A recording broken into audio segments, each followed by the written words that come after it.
பா இளையராஜா.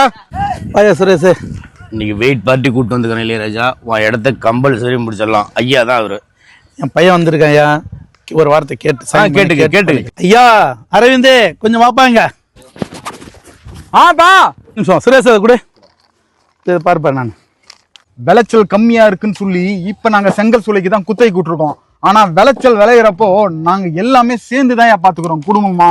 எங்க காடு மட்டும் இல்ல, சுத்து வட்டாரத்துல கள்ளக்குறிச்சியில இருக்க இந்த பக்கத்துல 50 ஏக்கரா இருக்கு. 50 ஏக்கராலையும் நீ யாருக்கிட்டுமே சைன் வாங்க முடியாது. பாத்துடலாமா?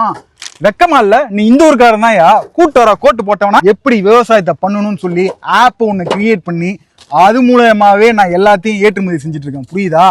எங்க காட்டை பாத்துக்கிறதுக்கு எங்களுக்கு தெரியும். சொந்த காட்டை எழுதி தரதும் ஒண்ணு, பெத்த தாய் குழந்தையோட இருக்கும்போது தொப்புள் கடைய புடுங்கி எறியறதும் ஒண்ணுயா.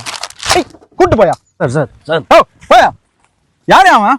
பட்டிக்கார கபோதி மாதிரி இருக்கிறான், இந்த போடு போடுறான். சார் அவன் பட்டிக்காட்டு பையன் இல்ல, படிச்ச பையன். இங்கதான் சார் படிச்சான் அவன். கள்ளக்குறிச்சியில பாலிடெக்னிக்ல படிச்சுக்கிறான் சார். பாலிடெக்னிக்கா? பாலிடெக்னிக் படிச்ச பையனா அவன்? ஆமா சார், அவனுங்க எல்லாம் பாலிடெக்னிக்ல கள்ளக்குறிச்சியில படிச்சவனுங்க தான். என்ன பாலிடெக்னிக் அது?